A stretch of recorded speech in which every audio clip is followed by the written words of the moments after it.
And we're on air now. Hey guys, welcome to another installment of our discussion of Kant's Religion Within the Bounds of Mere Reason.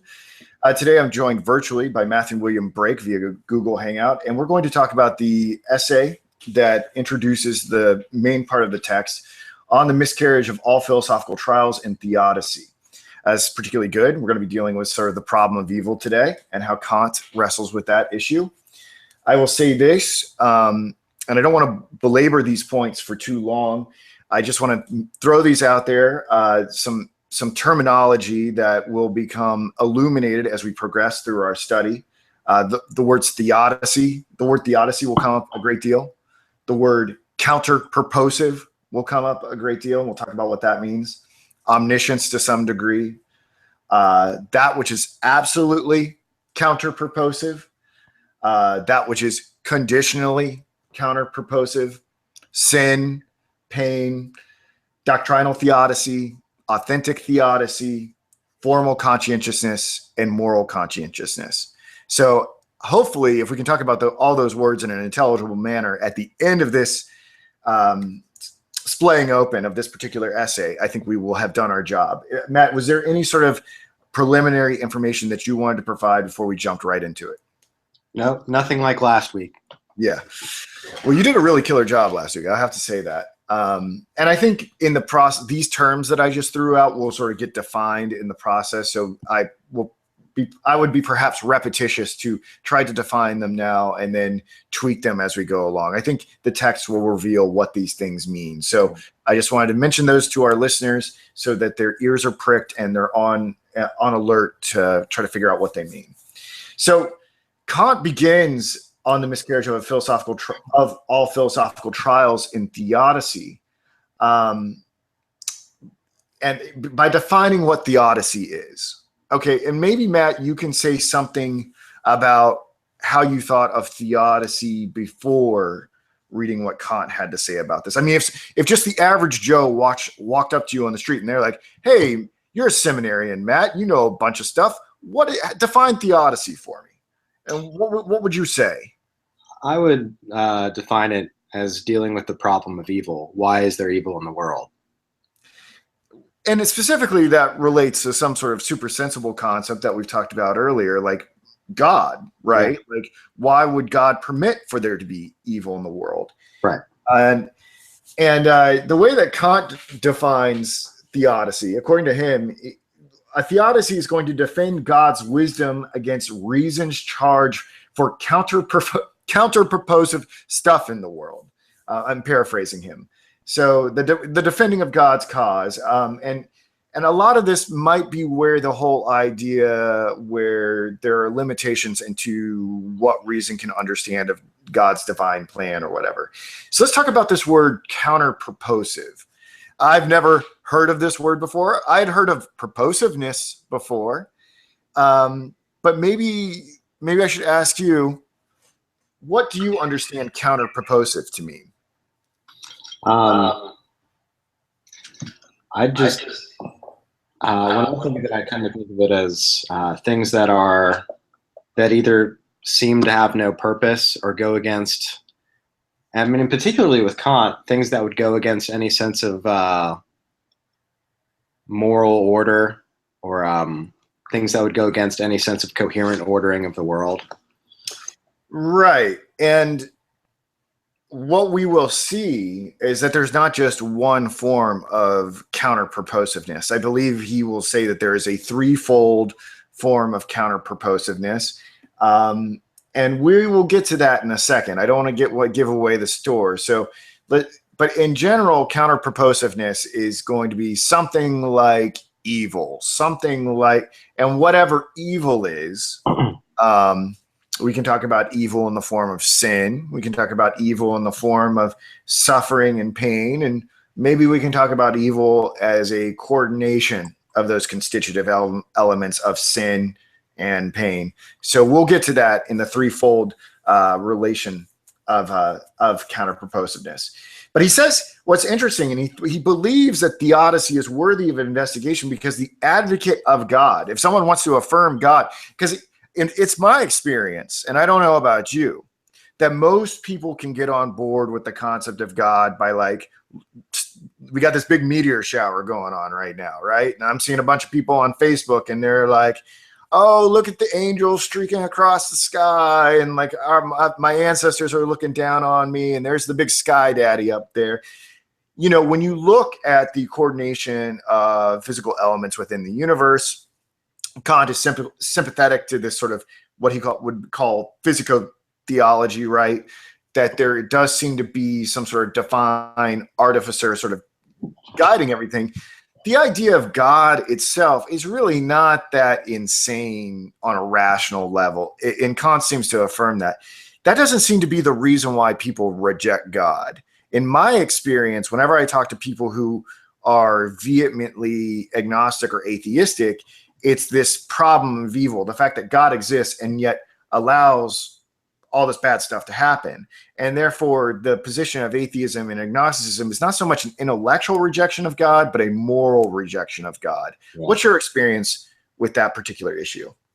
Yeah. I think the only thing I would add there is that, I mean, there are times where I feel like, I don't know, do you think there isn't a place for people who just are like purely just empiricistic in their hearts, and it's just like in terms of how they look at life, that they're just purely empiricist, and, you know, they just, can we really say that it's always a moral rejection? Or aren't there just those who have a hard time going beyond their five senses, or, you know, they, on the idealist empiricist spectrum, they tend to be more empiricist? Oh, totally. I mean, I am not God. I do not have omniscience, so I can't penetrate the hearts of people. And maybe they are just very clinically being like, hey, you know what? I've looked at the evidence from a purely empirical perspective, and there's no moral judgment in here, but there couldn't possibly be a God. Like, I look at evolution, and I look at the mutations of evolution. Well, actually, maybe that's figuring in the moral aspect of the rejection of God or something like that. Or maybe it is a purely objective, speculative rejection of God. I can't say, right? I mean, that's really a datum of that individual's conscience. I would say for me, all I can really do is extrapolate from my own personal experience. The idea of a God made more sense to me as a little boy, and it made less sense to me as I grew up and saw tragedy, and therefore it introduced ambiguity. But when I was a little boy, when I was like 4, like, and trying to contemplate like nothingness and the universe and stuff like that, like, I think it naturally sort of came to my mind that like something had to come from nothing, or that nothing could not produce something. That God seemed like a more plausible hypothesis to me, even with the mental faculty of a 4-year-old, than you know, it still seems more plausible to me. That said, regarding the moral outrage, I mean, I know Christopher Hitchens. I think it's one of his speeches you can find on YouTube.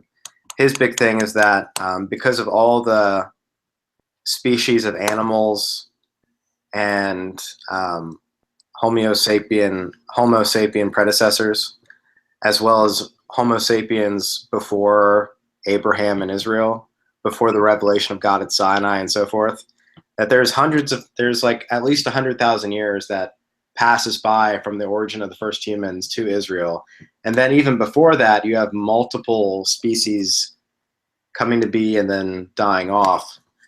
And so I know his big thing is that God is either incompetent or extremely cruel. So yeah, I mean, I do think the moral outrage thing stands even with, you know, with the new atheist. It isn't just empiricism.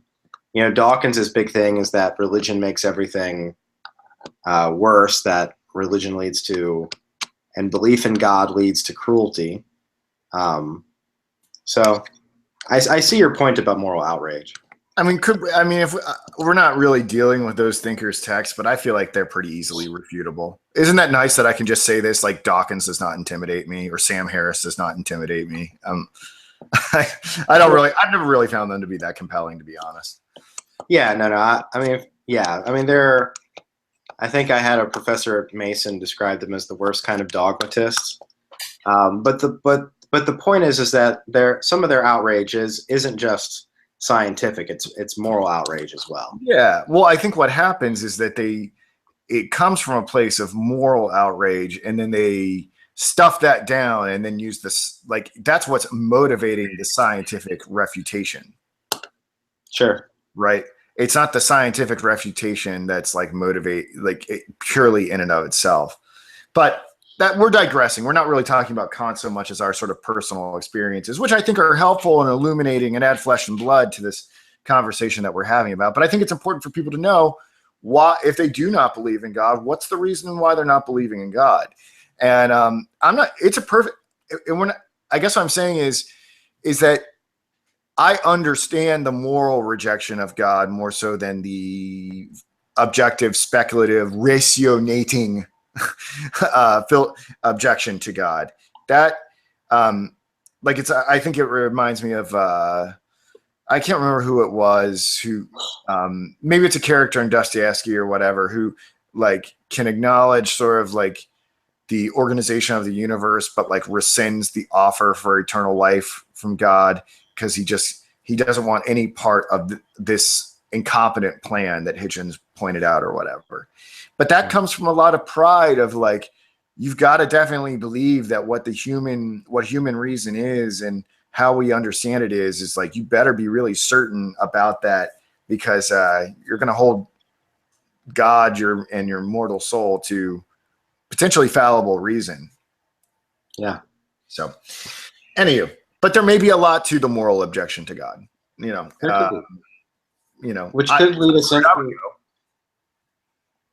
Which could lead us into the that what would be required for the advocate of God to prove, to make a defense against questions that are of theodicy.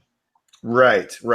So I saw he had from what I gather from Kant, he had three options, one or all three.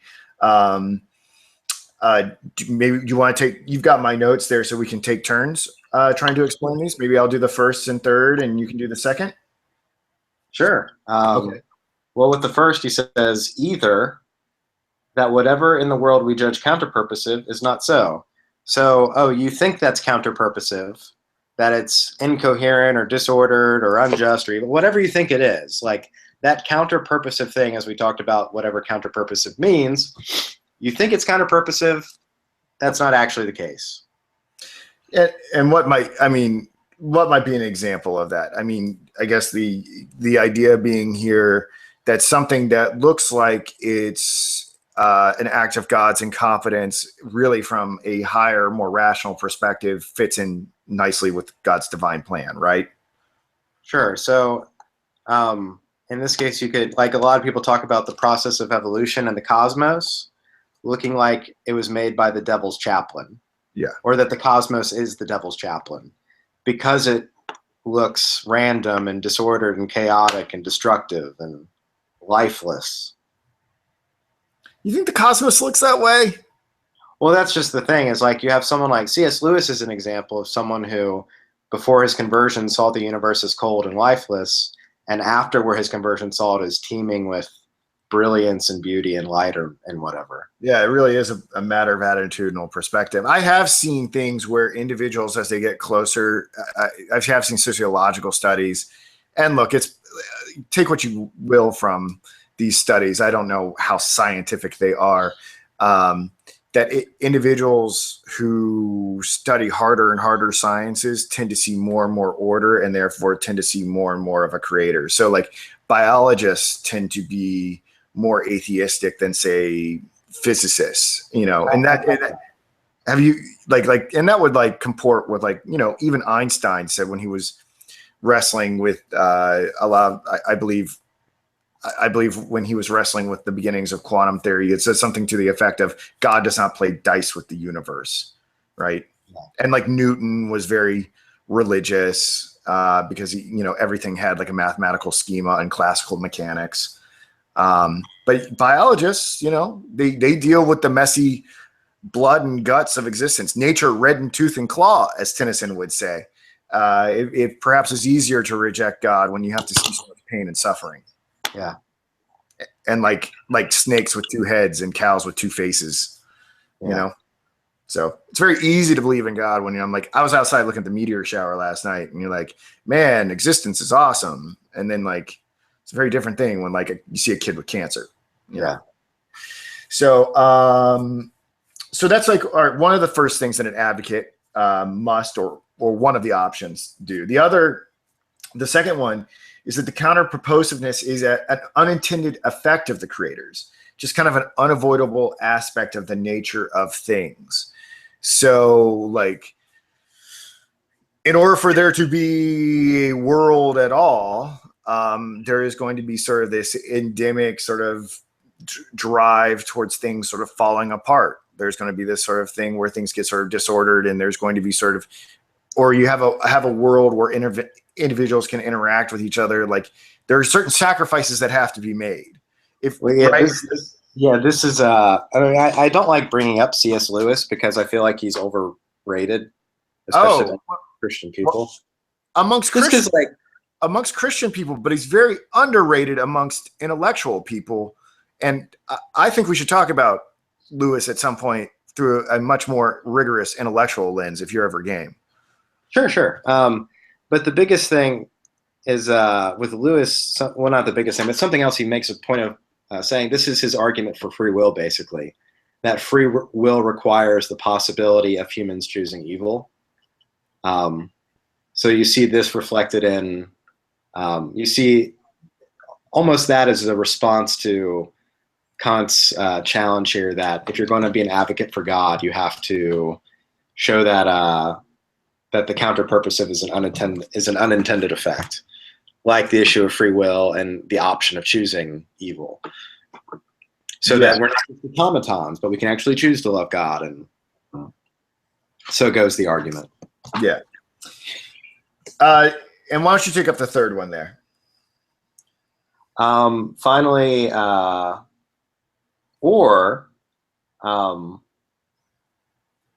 what looks counterpurposive should be considered not an intended effect of the creator, but of those beings in the world to whom something can be imputed. Yeah, what are you talking about there?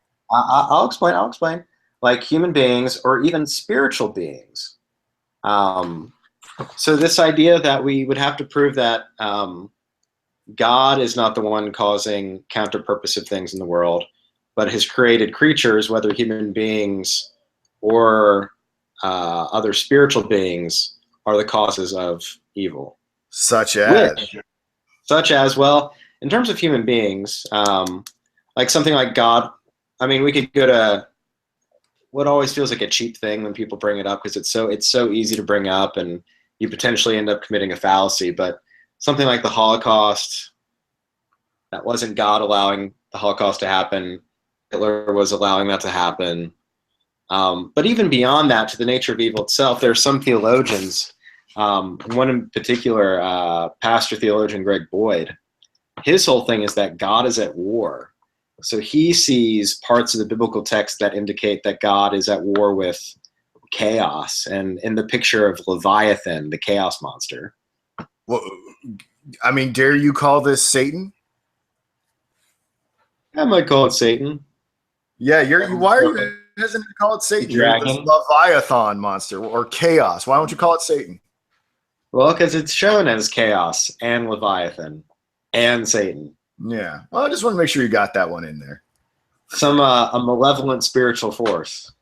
Well, yeah, you're gonna talk about God doing a counter-purposive spiritual force somewhere in the foundation of the cosmos, at war against God's purposes. Yeah.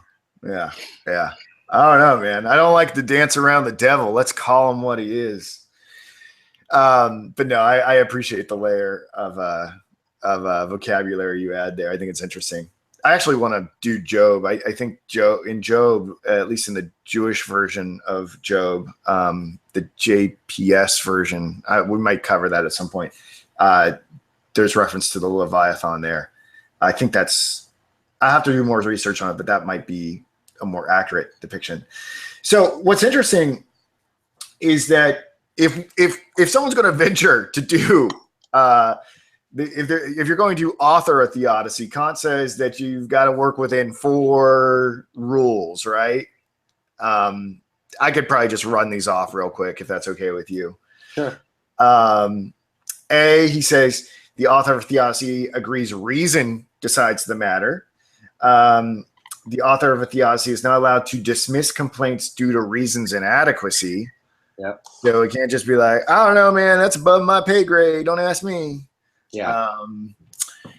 Cannot resort to God's supreme wisdom to explain away objections. We can't like just give up and be like, yo, I guess ICP and C is sort of interrelated. And then D, he says, must clarify and remove objections. And then he goes into this whole thing about what doesn't a theodicy advocate have to do. You know, there are certain things he must do, but there are certain things he cannot do. Why don't you take it from there? I'm actually, or I can. Yeah, why don't you go ahead and do that? Because in my mind, I go ahead and skip to the 3 types of counterpurposiveness. So, all right, let me see if I can get this right. So if those are all the restrictions upon what an author of theodicy must do, we're going to cut him some slack. And here's some things he doesn't have to do. So Kant says he doesn't have to offer a proof of God's wisdom. Okay, well, you say, well, why? And Kant goes, well, he would not be successful. And I'm like, oh, why? And then on page 18, he says this: omniscience would be required to recognize in a given world, as it gives itself to cognition and experience, that perfection of which we could say with certainty that absolutely none other is possible in creation and its government. Kant can be such a beautiful writer at moments when he's talking about the starry firmament above and the moral law within, but this is not one of those moments. So I'm going to read that again. Omniscience would be required to recognize in a given world, as gives itself to cognition and experience, that perfection of which we could say with certainty that absolutely none other is possible in creation and its government. So I'm trying, the way that I'm trying to understand that is that, like, what I think he's trying to say there is that we are not in a position to judge the perfection of God's wisdom. Like we aren't, like, that's kind of an unknowable thing for us to like have a concept and have some sort of datum of it to even sort of make the case that God would be perfect on some level. Like, and if we could determine that God's wisdom was perfect, if we did have that knowledge into God's, it would mean that we would almost have a sort of omniscience and that we may be God in some way. It almost requires us knowing something that God doesn't, or something. I don't know. Maybe I'm all confused. What do you think? No, I took it the same, that like to prove God's wisdom requires human omniscience. So I guess tying in, I'm kind of curious how this relates to the idea that we can't resort to God's supreme wisdom to explain away objections. So on the one hand, we can't prove his wisdom, but we can't resort to God's supreme wisdom. Do you think it's just that because reason within us acts as law, so even if we can't understand God's full wisdom, we can't prove God's wisdom, God still wouldn't contradict the laws of reason? Is that kind of where, is that, you think, how he's overcoming that tension? I don't know. I don't see a contradiction between us not resorting to God's wisdom to explain a theodicy because we don't have knowledge of it, and the fact that we can't prove it. I don't know. It would seem like, I mean, the downside of it is too, is like, if we can't prove God's wisdom, we can't disprove it either. You know, it's sort of an open question. I don't know. I don't see the tension as much. Okay. I mean, I don't think people should resort to, well, God just has supreme knowledge and wisdom, so you can't do that necessarily. But then he's like, but you can't prove God's wisdom either. Like, just like, okay. Well, I mean, we have to go back to the like what we've been building on, right? Like the reason why we can't resort to God's wisdom is because we don't have any knowledge of it. I think he's just being honest. I think he's just being honest about what we can and cannot do. I don't know. Maybe I'm missing something. Maybe I should take another sip of my coffee here. But the tension doesn't keep me up at night. Okay, yeah. But to the point about like what a theodicy doesn't have to do, yeah, I think he's basically saying to prove God's wisdom, you yourself need omniscience, and we can't have that. Yeah, I think we're in agreement on that. So now we got to talk about what the author of a theodicy has to wrestle with, and there's this threefold kind of counterproposiveness that opposes the wisdom of the creator, which maybe you could say, well, hey, didn't he just tell us that like God's wisdom was like unknowable on some level? But then like, it's interesting. We have like an understanding of what God's qualities may be, but they're like unprovable. So then the question is, where did we get these concepts of God's qualities, right? Like if we can't have knowledge of God's wisdom. So now that's a tension that maybe I could lose some sleep over. But I'm not going to, and maybe that's a research paper for somebody, but I'm not necessarily sure in this discussion we need to get too caught up in it because it'd be a discussion within a discussion. So why don't we talk about what I think is probably more interesting are these threefold kinds of counterproposiveness. I've got two that have names, the absolutely counterproposive, the conditionally counterproposive, and then kind of a blend. Do you want to take these? You want to tell the good people what they are? Sure. Okay. So Kant describes absolutely counterpurposiveness as how does he say it? Objectionable things that are objectionable either as means or as ends. So these are things which are morally. I would say and ends. Okay, objectionable as means and ends. So they're morally counterpurposive. In other words, this is evil proper. You can't use things that are evil either as a means to a moral end, as a means and an end. Like you won't arrive at them. You can't arrive at these things as an end through just means. These are things that are straight up purely evil.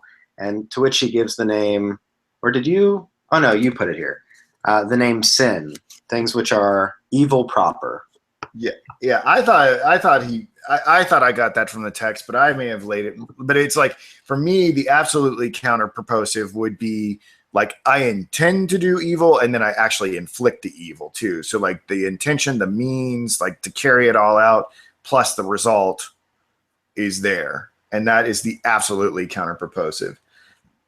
And maybe we can talk about that in distinction to the conditionally counterproposive, right? So there's not like with the conditionally counterproposive, there's not like this, there's not this evil that we're trying to inflict on anybody, but there is, I mean, I saw this as physically counterproposive, and what this just meant is the pain, suffering, the fact that that can exist simultaneously with a beneficent God, the fact that kids can get cancer and die, like that's a different type of counterproposiveness than say like the person that comes in and like murders a family. Like cancer would be conditionally counterproposive. Conditionally counterproposive, yes. Right? Is that how you understand it? Yeah. And then do you want to try this third one that's kind of a blend? Yeah, the third one he describes as a kind of counterpurposiveness wherein there's a disproportion between crimes and penalties in the world. So basically, why do the good, it's like, why do the good suffer? Why do the evil get off scot-free? Why don't people get their just desserts? Yeah, like why are there Nazis that were able to escape to Brazil or whatever and escape the long arm of the law? Yeah, it doesn't seem like there's a correspondence between justice and virtue in the world, and that this is an abomination to our rational faculty, right? Yep. So we've got this threefold counterproposiveness, and we have to ask ourselves, what are the attributes of God's wisdom that this threefold counterproposiveness calls into question? And I've got listed here that the first type of counterproposiveness calls into questions God's holiness as the lawgiver who opposes moral evil, the murderer. If you guys are, what I'm noticing here is Noetic is that all the seminars are sort of overlapping. If you're interested in an example of this, go check out our discussion of Flannery O'Connor's A Good Man Is Hard to Find. The misfit character in that story would be a good example of moral evil.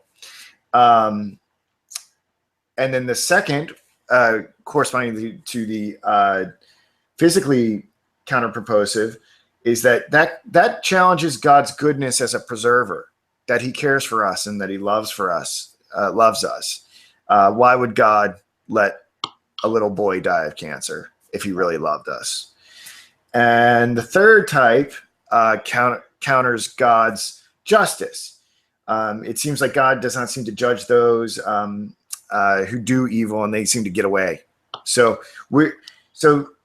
in the tribunal of reason, someone presenting a theodicy has got to test these charges presented against God's wisdom, against God's holiness, his ability to preserve, and his justice. So he takes up here off the bat this charge that God's holiness is disfigured by moral evil. So I've been talking a lot. Why don't I pass the mic back to you on that? So one of the things Kant, he talks about the first vindication. So he goes through 3 different vindications here that people try to give of God in response to this idea that God's holiness as the moral lawgiver should keep him from allowing evil to exist in the world. So the first one is that there is no such thing as absolute counterpurposiveness. But these, which seem to be violations against God's holiness, these things are only violations of human wisdom. So, in other words, something may look something may look evil from our limited human perspective, but it may suit God's higher ends for our welfare. What do you think Kant thinks about that possible vindication? He doesn't like it.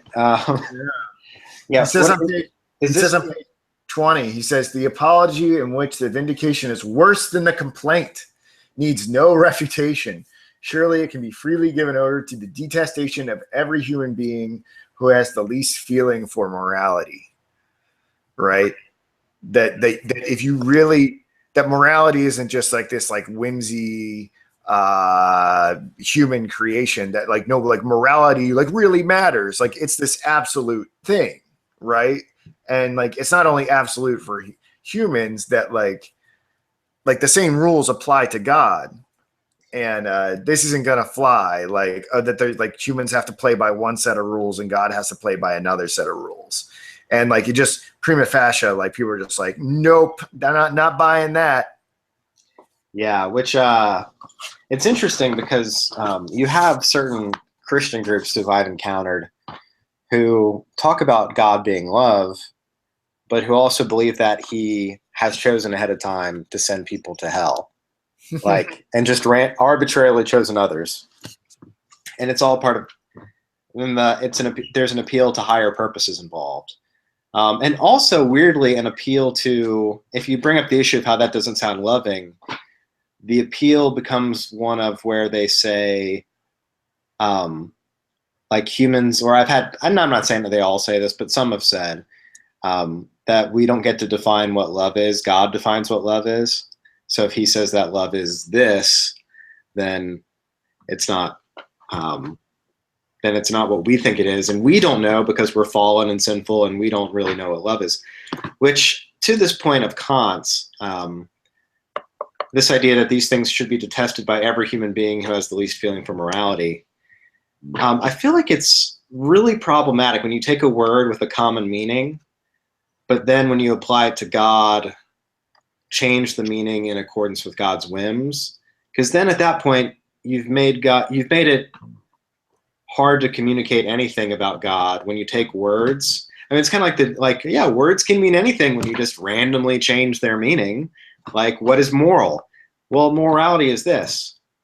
Well, no, morality is whatever God wants it to be at the time. And so this is people's problems with divine command ethics, is that divine command ethics makes it so that God's character doesn't determine his commands. God's commands determine what constitutes good character. Which is problematic because it can potentially make God's character arbitrary. Which is why you have some people who critique the view of God I was just talking about, where God changes the definition of love to be something that none of us would recognize in life as love. To say that no, you can't just take a word and make it mean whatever you want it to mean to describe God to fit your theological paradigm. And so they find a definition of love and then define God by that definition of love, which I think can also be problematic because sometimes, like Feuerbach says, we project our own view of God into the empty space where God's supposed to be. But still, I take their point. I think it's a very good critique of a view that would make God's morality seem arbitrary. Yeah, we got to take up that Euthyphro dilemma at some point. Yeah. We just have to live for 500 years, Matt. That's the goal. That's the goal. We'll just upload ourselves straight to this internet and we can just keep doing this forever. We don't have to go to heaven. We can download our consciences into machines. Yeah. So that's ultimately where Noetic is going. I'm gonna get us all retrofitted with some microchips so we can just all like telepathically communicate philosophically. Although I will say that could be a philosophy of mind problem, this idea that we can download our consciences. Then we get into philosophy of mind, and no one wants to go there.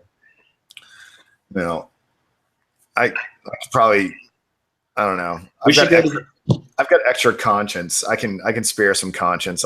Maybe I can sell that for some Bitcoin somewhere. But consciousness, I need more of that. That's another issue. God, I'm being such a dork right now. All right, let's go to the second vindication of this charge of God's holiness, right? So the second one I thought was kind of a cop-out, and I think Kant thinks it's kind of a cop-out too. It's not on God that moral evil happens. It's like, look, he's dealing with finite, limited beings, and they just can't really help it. Finite, limited beings are going to finite, limited being. They're going to just murder each other and kill and steal from each other.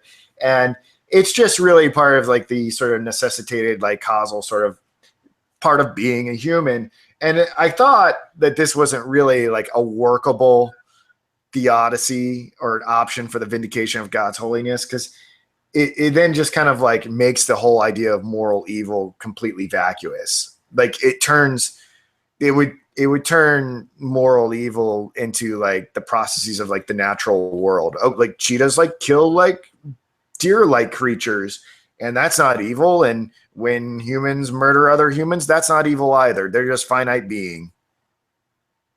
I don't know. I think Kant doesn't really take that seriously. Yeah, I would say let's not spend too much time on it, because Noetic listeners, we threw it out there. You've heard it. Yeah. Now we're going to move on. The other one was that this sort of also appealed, the third rejoinder, that the guilt rests on the human being, not God. He says on page 20, for God has merely tolerated it for just causes as a deed of human beings. In no way has he condoned it, willed, or prompted it. So I think the ill still rests on human finitude, but it seems like the idea of moral evil is preserved. I don't know about you, but like, I'm not really sure that's like, the fact that like God tolerates it doesn't seem to get him off the hook in terms of theodicy. Like he could intervene. Yeah, it's like you put here in your notes. And like Kant says, it's B and C are very similar. Like you said, the difference is that whereas in B it's just like, oh, human's going to human. Yeah. In C it's like, no, they did moral evil and they're to blame. Just God isn't to blame. Yeah. I think that's kind of lazy thinking, because it's just like, well, why does God let that system happen? you know, and like, because you'd have to be like, oh, okay, cool. Well, I'm going to go on to wakeboarding. I'm not going to think about this any deeper. I think that's really how that would work. So this the second route to defend God from the I guess the charge against his ability to preserve his lovingness, the vindications for that, is at the first, and I didn't know if these were particularly profound, but he gives three vindications. Maybe I'll just take do you want me to just go through them? Yeah. Sure. And you can respond to them. The first one is that, hey, look here, like God does love us. Life on the whole is generally more good than bad. We have some outlier things where we die or whatever, but like God does love us if you take a more global perspective. If you step back a little bit, do you think people find that convincing? You mean this whole suck it up, it's not so bad one? Yeah, like it's not 100%, but it's pretty close. It's better than being not made at all. Yeah. No. It reminds me of a friend of mine's mom. She was raised in a very harsh environment, and her mom would always tell her when she complained, like, hey, do you have a job? Yeah. Do you have cancer? No. You're fine. Yeah. Yeah. I mean, there's a certain sort of pragmatic appeal to that. Like, I mean, I think anything that I complain about is like definitely a first world problem. And then like, if I were to like meet someone from sub-Saharan Africa, they'd be like, shut up. Like, shut up. You don't know how good you have it. The second one was, look, if there's pain involved in existence, like it's just like, that's what it means to be a human being. Like, for you to complain about the fact that like people, like you can be killed or you can get sick and die is really to really desire to not be a human at all. Because if they're going to be humans, and humans are like good things, like they must necessarily have decay and suffering and pain within them. This Augustine talks about this a lot in On Free Choice of the Will when he deals with Theodicy questions. And then C, which is probably more relevant to a lot more of what Kant's going to say, is that, look, maybe God has intentions for us to experience suffering and pain and sin and stuff like that here. Like, this earth is a trial. Like, we are supposed to suffer, and that adversity has some sort of insight into the development of our moral faith and ultimately some sort of distribution of happiness and virtue in a life to come.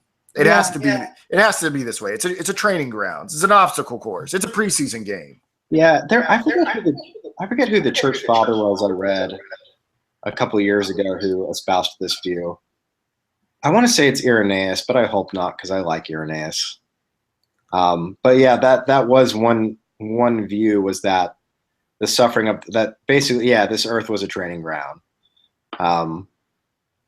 So yeah, that has been advocated by different theologians and thinkers. Yeah. So the third vindication, the third set of vindications comes from trying to defend God's justice, right? These might be a little bit more interesting. And he's got three of them. He likes threes. Maybe Kant had a little bit of OCD, you think? At least in this essay. Yeah, definitely obsessed with the magic number. So he says, you recall from God's justice, the issue there was that bad people were getting away with things and good people were suffering. So he says on page 21, in this first vindication, possible vindication, the pretension that the depraved go unpunished in the world is ungrounded, for by its nature, every crime already carries with it its due punishment. Inasmuch as the inner reproach of conscience torments the depraved even more harshly than the Furies. Now, I love this passage because it's well written, an anomaly in Kant. But I mean, look, how much water does it carry? Because like it seems to be the case that the most virtuous people, and I consider you a virtuous person, Matt, I would be willing to wager that the smallest sin that you and I commit, and by the way, we do commit them, right? I would be willing to wager that it tears us up inside. But I don't know if that level of moral conscientiousness exists amongst individuals doing the really bad shit. Yeah. No, he makes a comment in here, and I think you noted it. I don't think you gave the quote. But like you say here, not everyone has this conscientiousness of their wrongdoing to torment them. And you even have to think of what the New Testament says about those who have who've burned their consciences or scarred or deadened this idea that they've damaged their consciences through acts of evil. So yeah, I don't buy this one either. Well, that would be interesting. We just did this Flannery O'Connor thing, and I mentioned the misfit earlier. And what's kind of interesting is, at least in that story, that you all should check out that Danielle Cole did, from Flannery O'Connor is a good man. It's hard to find. The misfit seems to be kind of tormented in that. So maybe that would be, you could bring Kant into the discussion of that Flannery O'Connor text. I don't know, but I mean, if you survey existence and you think about, I mean, I don't know, man. Like it's so hard to discern.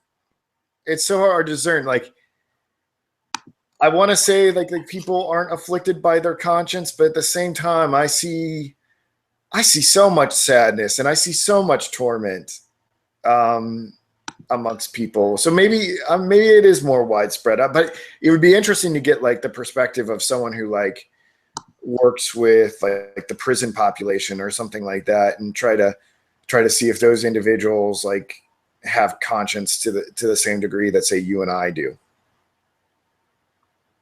Yeah, it was 1 Timothy 4:12 too. People whose consciences are seared as with a hot iron. Now it's about insincerity and hypocrites, about insincerity in the actions of hypocrites. But yeah, this idea of searing one's conscience. So, and 1 Timothy, so probably not actually Paul. So, yeah. Well, what about this second vindication here of God's justice? He talks about how there's really no relation between justice and guilt. On page 22, he says, "These ills, when they precede virtue or accompany it as its wedding stone, can indeed be represented as in moral harmony with it, if at least the end of life crowns virtue and punishes the depraved." If we don't think about getting any sort of happiness in this trial ground that is the earth, but if we have this belief that it'll all be sort of taken care of later, it's not really a vindication. It's just some sort of decree of moral belief. We don't really know. It's not a really good defense. I don't think. It doesn't seem like, at least it's articulated here. Yeah. It says that such a possibility cannot count as vindication of providence. Rather, it is merely a decree of morally believing reason, which directs the doubter to patience, but does not satisfy him. Yeah. It's like, okay, whatever you say, I hope you're right. Yeah. Let's talk about this. Oh, yeah, go ahead. I was just going to say, speaking of Job, number 3. Yeah, by the way, man, did I tell you this? I think I want to do some sort of Noetic recitation of Job. It's coming up. The thing is about Job is that it's a big Actually, I wanted to get your opinion on this. Kant is writing before Kierkegaard, and Kant like sort of does this brief sketch of Job here. And we'll get to that as we get into the differences between doctrinal and authentic theodicy, which I actually thought was the most difficult part of this thing to understand. But what's interesting is that Kant gives a treatment of Job And then Kierkegaard in Repetition gives a much more robust treatment of Job. Job seems to be something that is going to be something that thinkers are just going to constantly come back to. I wonder if this intellectual playing around with Job gave Kierkegaard the idea to take up Job and Repetition. Do you know anything about that? I don't. It would make sense, though, wouldn't it? I'm sure there's an essay. It'd be interesting to check out an international Kierkegaard commentary or one of those Kierkegaard research tomes. Yeah. Well, if anyone hasn't written that paper, the material is here. You should go do it, because Kant and Kierkegaard have seemingly conflicting ideas about Job, or maybe not. And you could probably make 2 papers out of it. Argue it one way, argue it another. That's how academia works, right? Progress. Those are called antinomies of reason. You can argue one way and the other. Yeah. All about them publications, yo. Got to multiply them publications. All right. Let's talk about this third vindication of Kant's, or not Kant's, but God's justice. It's this attempt to marry justice with moral performance. What is he trying to say here? That, like, all right, let me read my notes. Say, if we say that of judgment, of happiness, moral activity should be done so in regards to conscience and right moral action, but not supersensible ends. In a future world, another world will obtain, and each will truly be given their due. What reason do we have for hope in that outcome? The natural law is all we have here. I thought that was an interesting word choice. And there's no relation between moral way of thinking and external welfare. So I guess what he's trying to say here, this is my understanding of what he's trying to say here, going off my notes. We can think about there being some sort of internal moral reward for performing virtue. But even if, like, it doesn't really obtain in an objective sense, in an external sense or whatever, we can sort of have this moral belief that it'll happen in another place. But what Kant's saying here is, look, that line of thinking is not working. If natural law is some sort of like something that corresponds with like the way God has organized the universe or something like that, and it's not working here, we are not justified to think that like just desserts off of that are going to be meted out in an afterlife. Like, we can't, if it's not working here and we believe that like reason and natural law and all this other stuff are going on, like, what reason do we have to think that it's going to happen elsewhere? Yeah. That's how I understood that. Yeah, I misspoke. I thought we were about to get into the Job part. I jumped ahead in my That's thoughts. fine. Yeah. Yeah, and to quote from it's on page 23. So according to the same reason, there is absolutely no comprehensible relation between the inner grounds of determination of the will, i.e. the moral way of thinking, according to the laws of freedom, and the causes of our welfare independent of our will according to the laws of nature. So the presumption remains that the agreement of human fate with divine justice, according to the concepts that we construe of the latter, is just as little to be expected there as here. Yeah. So yeah, we can't expect a just world. If we say that justice is only for a later world and not this world, what makes us think that justice will be done there any more than here? What do you think? Did the fact that he used the word natural law jump out at you? Yeah, a little bit. I never really thought of Kant as a natural law theorist. I typically think about that as, I think about that in terms of like Catholic theologians or something like that. Thought it was kind of interesting that he made reference to that. Another interesting paper topic, should someone want to take it up. Natural law in Kant. Very brief message there, or a very brief mention there, I should say. So yes, you ask, what's the outcome of this tribunal of reason on the vindications of God's wisdom from the threefold counterproposal? Oh, do you want to say something before we go into that? Yeah, something else to highlight here too in this in this issue of the there and the here, I also noticed here, and I'm trying to think where it really stuck out to me, but Kant seems to be, as an argument against this, bringing in his idea of the phenomena and the noumena as well. Go on. So let me see where I can find it.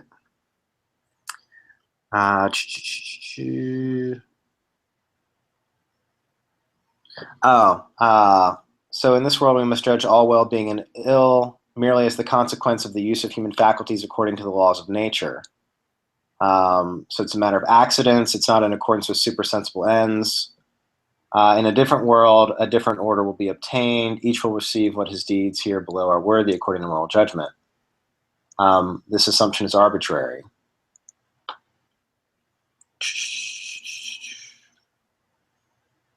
Oh, this is the biggest thing.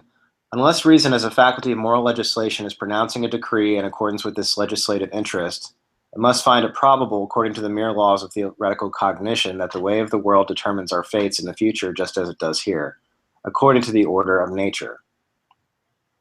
So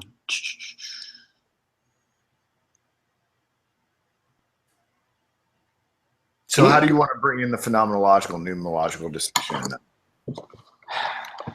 I don't know. I'd have to sit and chomp on it. I remember it came out the other night, and I wrote a thing in the margin, but I don't. Can you edit this out? No, but that's okay. But we can come back to it in the next one. Cool. Yeah, that's okay. You know, we're just playing jazz here, man. You know, we just give each other solos, and if we hit a bad note, the next note sounds great. And you didn't hit a bad note. It's fine. It's fine to do that. I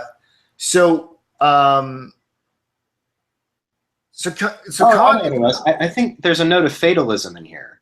That's why, because things are just happening to you from the world of necessity, and there's no there's that blending of the noumena and the phenomena here. So things are happening to you necessarily, which goes against this idea of the determination of the will that's found in the noumena. So in some ways, like if you just say that we're going from this world, thing in itself world, to another thing in itself world, then you don't have any laws of reason to keep that world from being as arbitrary as this world. It's only through the supersensible in the noumena that you end up escaping fatalism. And I think there's an argument for necessity and fatalism here. If we exist in a thing, if the phenomena is the thing in itself, then we're stuck inside a fatalistic system, and we can't guarantee that the other world won't be just as fatalistic. We have to maintain that separation of the supersensible from the phenomenal. I see. That's a good point. That's a good point. Thanks. It took me a little while. Like I had this random footnote, and I was like, "This is good. I just know it." But dude, you know what? It's good for people to see us struggle, because what we want to do is we want to encourage other people to struggle. Like, that's fine. So I'm glad you were able to work your way to that point, and I'm glad we took the time for it. So Kant asks, what's the outcome of this tribunal of reason on Theodicy? And he says, well, every previous form of Theodicy has failed, but that the doubts cannot prove the contrary, that there is no higher wisdom. So a Theodicy is still possible unless it is shown to be impossible. And to put Theodicy to rest entirely, he says on page 23, it must yet be proven that at least a negative wisdom is within our reach, namely insight into the necessary limitation of what we may presume with respect to that which is too high for us, and this may very well be done. Let me read that again. It must yet be proven that at least a negative wisdom is within our reach, namely insight into the necessary limitation of what we may presume with respect to that which is too high for us, and this may very well be done. So I guess, how do you interpret that? I mean, what he's trying to say there is, like, in order to put Theodicy to rest altogether, we need to put God and his ways completely outside the bounds of human reason. Is that how you understand that? Yeah, that was my thought. Yeah, kind of the negative wisdom, almost like, via negativa, the apophatic way of understanding God, where you can't say anything positive about God. You can only say what God is not. Yeah. And doing the same thing with reason, like what can reason not say? Yeah, that's how I was looking at that. So maybe he's referencing his work in the first critique with that. And maybe he thinks he's been the one who's accomplished it. Or maybe he thinks he did it in the essay that we took up last week, the essay on orientation. But he kind of moves on here to this talk about how the world gives us an artistic physico-theology, like the arrangement of the world gives us this idea that there's this divine artificer, and we talked about this last week in the essay on orientation, that how that's a product of our speculative reason, whereas the need of practical reason is to produce a moral wisdom concept.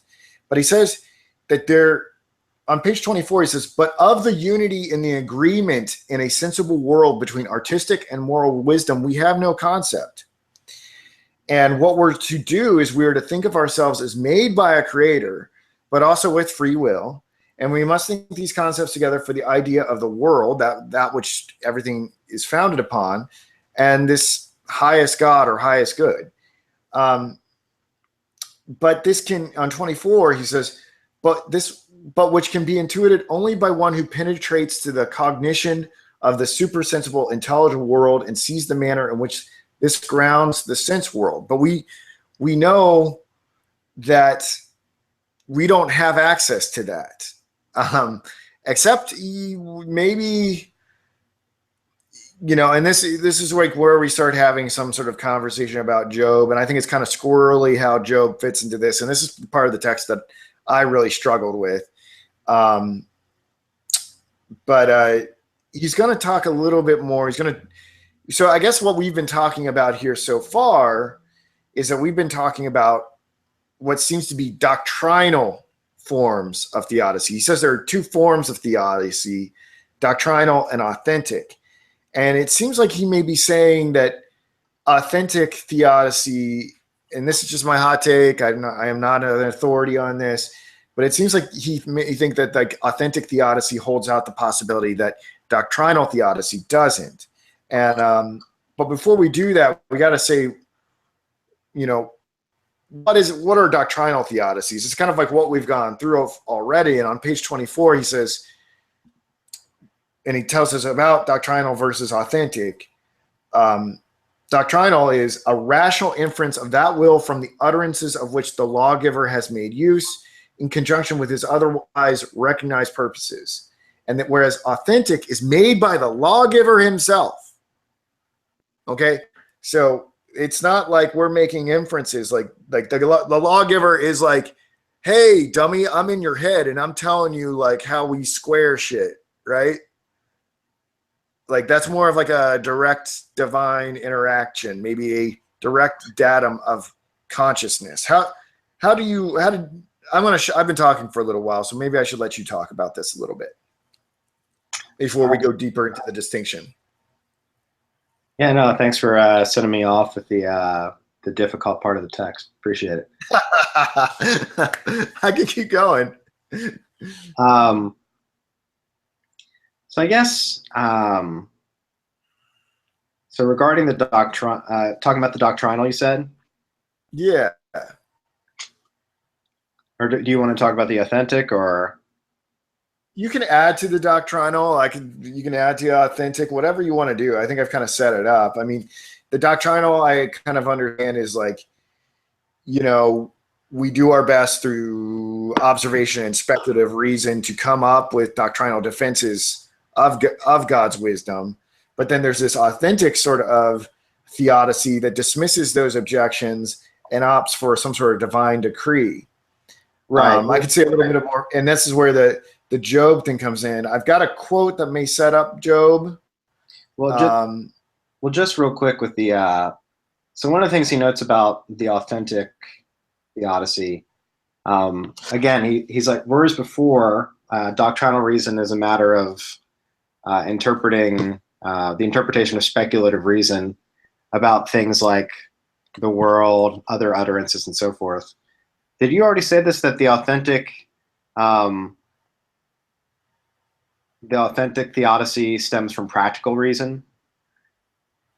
Did you already? I hadn't gotten quite there yet, so why don't you go with it? Sure.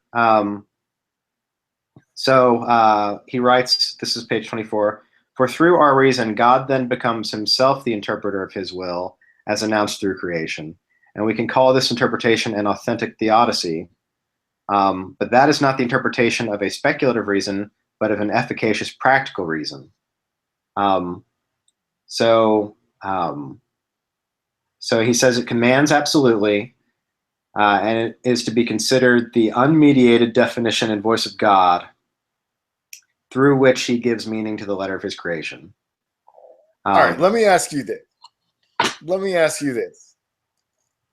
I read that, and I want you to tell me that I'm crazy and I've totally misunderstood this.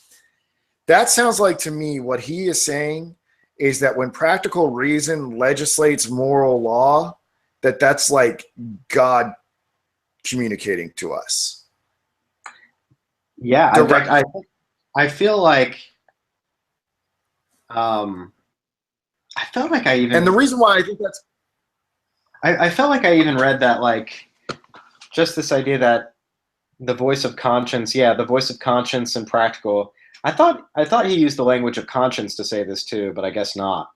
But no, it sounds like he's saying practical reason is the unmediated definition and voice of God. Well, what do you think about that? That's a pretty big revelation.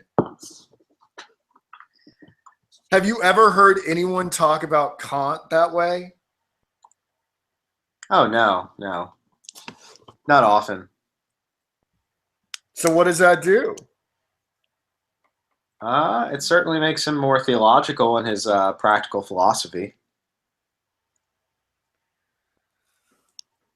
We're going to read some interesting things coming up, though, in Religion Within the Bounds of Reason, because he has some interesting thoughts about where the moral law arises and God's relationship to the moral law. So it'll be interesting to look at this passage in light of some of those passages. Well, what I find so interesting is that whenever I have been formally taught Kant at any level, it has been like, no, he's not into God. No, he's not into faith. And you have to start to wonder if his interpreters overlook some things. Well, it's actually funny. In my ethical theory class, I did a presentation on the religion within the bounds of reason, and we'd read practical reason, and there's this weird part, I can't remember because I blend the two together, but I did them in tandem. Just this idea that we need to do the moral law ourselves, but then moral feeling arises, and then how there's something about this idea that when you've tried your hardest, then God will come and help you. Like that, he uses this language, and my professor was a more analytic person, so I'm focusing on these like ideas of like that almost sound a little mystical, and I don't want to throw around that word too lightly. Sometimes I do, but this idea that God is there is a there, and now something other is happening here. Yeah, it was funny because I don't think he knew what to make of it because he didn't expect me to go in that direction with it. Yeah, someone should totally write about mysticism in Kant because it's there. I'm with you on this. I remember doing stuff like from the Prolegomena to Future Metaphysics, the groundwork from Metaphysics of Morals, where he has these mystical moments where he starts talking about God. It's there. It's kind of swept under the rug, but it's there. Yeah. And it's like, whoa. And the thing is that it's it really complicates things. It makes things a little messy. in terms of why are we really being moral? Because I think a lot of people really want to make we're moral purely on rational and formal grounds. But if reason is this unmediated voice of God, I think you might have a greater incentive than just like conforming to formality for formality's sake. Like you might like be like, oh crap, I don't want to piss off God. I wonder if because I always made the connection in Kierkegaard's Leap, the leap to faith, as this like response to the spirit and sort of a potentially mystical thing. It'd be interesting to do something similar with Kant and his coming to the place of thinking that he says this further down when we talk about, but he makes the comment that he's the subject of to an unconditional divine decision. Like to come to that place of I don't know. I feel like to come to that place seems like someone is receiving seems like that hasn't a sort of mystical noetic element to it. You know what I mean? Like, but thanks for the name drop. Yeah, no problem. Hey man, all we have to do is start an ineffable, passive and transient podcast, and we'll have a full set of mystical. We can have like the mystic quadrilateral. We'd have 4 different podcasts. Yeah. These I guess I should start looking into never sleeping and chemical enhancement for that. Let's see. We got to wrap this up here. We're almost done. So the doctrinal thing. So regarding yeah. Talk about this doctrinal and authentic thing in relation to Job. So I'll let you talk about the authentic thing. As far as or at least I'll let you start on it and then hop in. The doctrinal part, basically this idea that Job, and you have this in your notes here, but also just Job's friends judged Job. They judged the circumstances of his life, and they judged doctrinally, not according to practical wisdom, but according to outward circumstances. Even though Job, you could even say that they're judging on speculative grounds. Yeah, they're judging because God isn't. I'm sorry, you go. No, I was just gonna. They're judging him a priori as being at odds with divine justice, but not based on any practical, not on practical reason, purely dogmatically, skeptically. Or excuse me, no. I'm sorry, I didn't mean to say metaphysically. The other one. Yeah. It's a dogmatic metaphysics that says, well, you're obviously the way you're living is pissing God off. So Job doesn't curse God.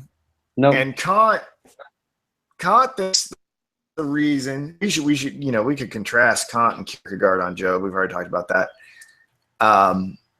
Kant thinks that, and this is crazy, that Job is given some divine insight into the higher wisdom, and that he understands the moral order.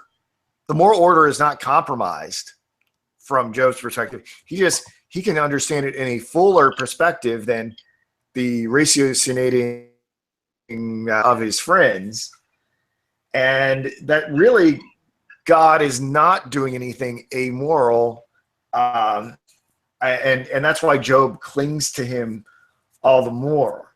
And he says on page 26, for with this disposition he not found his morality on faith, but his faith on morality.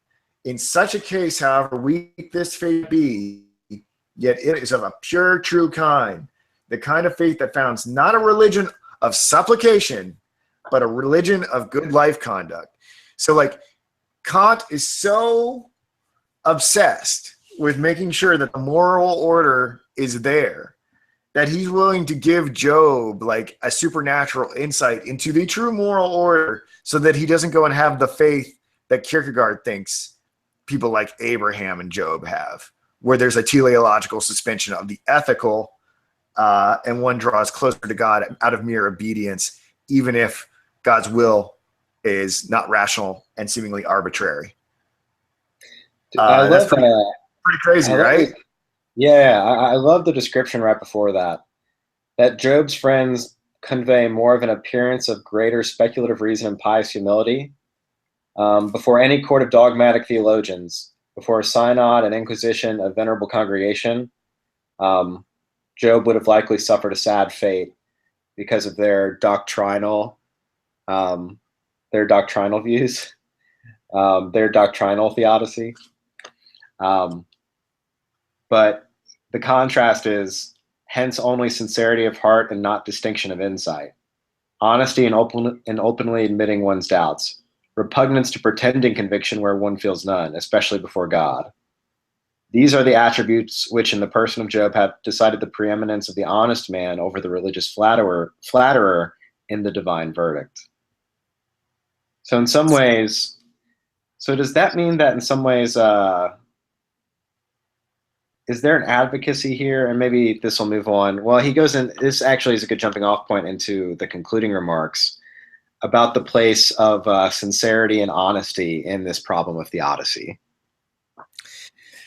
Yeah, I had to be honest. This is I think I did a pretty good job prepping the rest of the stuff. I think this is the part I'm a little underprepared to discuss. But from what I can understand, is that what I was sort of taking away from it was that Job, because of this sort of immediate datum of consciousness, is able to have a sincerity and honesty that people from a doctrinal speculative perspective do not have. And what Kant, I think, is trying to raise here is that those people from the doctrinal perspective, those who are using logical judgment of the understanding versus their sort of subjectivity, have got to have a formal conscientiousness. And what I understand that to mean is like that this is all sort of like this can all be sort of amended, like that this is like, this could be wrong. And there's like this sort of fake sincerity or honesty about that it's, and then there's sort of this material conscientiousness to distinguish it, where individuals know that there is the possibility for error and then never venture making any sort of like resolution whatsoever. But I had a hard time with that last page. I was running on empty. So maybe you can be the authority that closes that part out. That's about as far as I got with it. Wait, you're saying formal conscientiousness is insincere? Well, there's a level of insincerity. My understanding of it was that there was a level of insincerity to it because there is like, let me see if I can explain it. There is this like unwillingness to acknowledge that there might be error built into that judgment. And it tries to pass itself off as infallible in some way. And so therefore it's insincere, even though it knows the limitations of the judgment. But I could be totally wrong. And I said, this last little part was murky for me.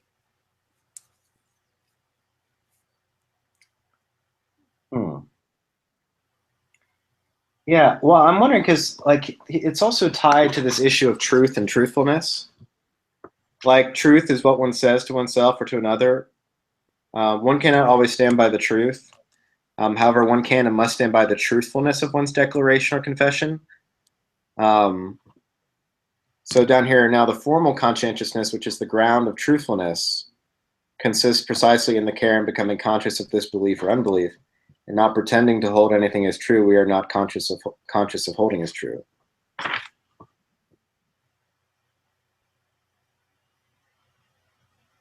So what? Translate that for me.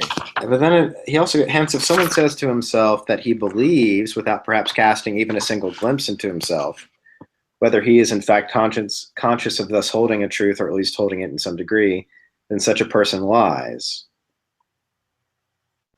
Yeah. I don't know. That part might be murky. I guess I'm a little. I thought I had a tighter grip on that formal and material conscientiousness and truth and truthfulness element. Well, you know what? You know what's okay, Matt? If we Mhm. don't have all the answers right now, we can figure them out later and just save it for next week. Cool. Because so I was going to suggest to you, why don't we do this? Because I don't want to give up on the issue. I looked ahead for next week, and I believe we have just like the prefaces, like there's like some prefaces to the religion. Yeah. And those probably are filler to some degree.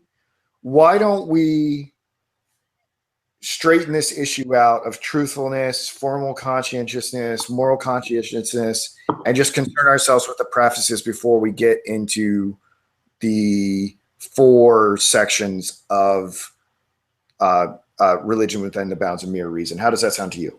Sounds good. All right. So, hey guys, we're finite human beings. Sometimes we have to sleep. Sometimes we get food poisoning and we don't figure out the last page of the seminar. And we'll just pick it up next week. And I was the one that got food poisoning. Oh, cool. Well, Matt, I have to say, I think we hit our stride today. I felt more confident about what we did today versus the first 2 installments. I think we're progressing nicely with our understanding of Kant. Maybe it was the essay itself. Maybe it was clearer than the one we did last week. But I don't know about you, but I feel like we're gaining some momentum as we progress through this text. Yeah. Okay. All right. So next Friday, if you guys are following this in real time, this is sometime, I guess we're in the month of August 2016. We will take up this issue on conscientiousness and truthfulness and do the prefaces. So this is Luke Johnson from the Noetic Humanities Teaching app saying over and out. Matt Brake, any closing thoughts? Nope. All right. Thank you for listening, everyone. We very much appreciate your ears. Okay. Bye. Bye.